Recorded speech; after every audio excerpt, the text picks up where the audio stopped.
Hello welcome to Divi vlogs. எங்கடா கிளம்பிட்டாங்கன்னு பார்க்குறீங்களா? கல்லங்கோடு ஃபிஷ் மார்க்கெட் தாங்க போயிருந்தோம் நாங்கள்.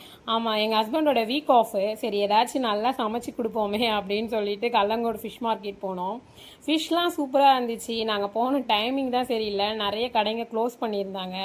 நிறைய ஃபிஷ்ஷோட நேமும் தெரியல, அவங்க வேறு வேறு டிஃப்ரெண்ட் நேம் சொன்னாங்க.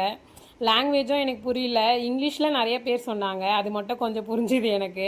அதுக்கப்புறம் ப்ரானும் அதுக்கப்புறம் கிராபும் வாங்கிட்டு போகலாம் அப்படின்னு சொல்லிட்டு கிராப் வாங்க ஸ்டார்ட் பண்ணோம். கிராப்புமே பார்த்தீங்கன்னா இங்கே ஃபீஸ் கணக்கில் தான் வந்து கேஷ் வாங்குறாங்க. 5 பீஸ் வந்து 300 சொன்னாங்க. நாங்கள் பார்கின் பண்ணி வாங்கிட்டோம். அதுக்கப்புறம் ப்ரான் வாங்கலான்னு சொல்லிட்டு கடைக்கு போனால் எல்லா இடத்துலையுமே ரொம்ப ரேட்டாக சொன்னாங்க. கார்னரில் ஒரு பாட்டிமா கடை போட்டிருந்தாங்க.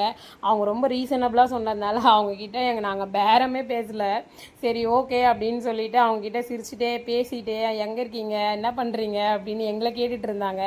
லாங்குவேஜ் டிஃப்ரெண்ட்டு, பிளேஸ் டிஃப்ரென்ஸ், ஆனால் அந்த கைண்ட்னஸ்க்கு லாங்குவேஜே தேவையில்லை போல். அவ்வளோ சூப்பராக அவங்க எங்ககிட்ட பேசியிருந்தாங்க. இங்கிலீஷ் சூப்பராக பேசினாங்க அவங்க. கடைசியில் நாங்கள் போகிறப்ப காட் பிளஸ் யூ அப்படின்னு சொல்லிட்டு சொன்னாங்க. அவங்க அதை சொல்லும்போது உண்மையாகவே வந்து ரொம்ப தூரத்தில் வீடெல்லாம் விட்டுட்டு வந்து வேலை செய்யும் போது யாராச்சும் ஏதாச்சும் ஒரு சின்னதாக நல்லதாக பேசினாலுமே சிரித்து ரொம்ப ஹாப்பியாக இருந்துச்சு. எனக்கு பெஸ்ட்டு மூமெண்ட்டாக இருந்துச்சு அந்த பிளேஸில். நானும் வீட்டுக்கு வந்து ப்ரான்லாம் க்ளீன் பண்ணி குக் பண்ணி சாப்பிட்டு அந்த நாள் அப்படியே ஓடிடுச்சுங்க. இந்த வீடியோ உங்களுக்கு பிடிச்சிருக்கோன்னு நம்புகிறேன். பிடிச்சிருந்தா என் சேனலை சப்ஸ்கிரைப் பண்ண மறந்துடாதீங்க. பபாய், நெக்ஸ்ட் வீடியோவில் பார்க்கலாம்.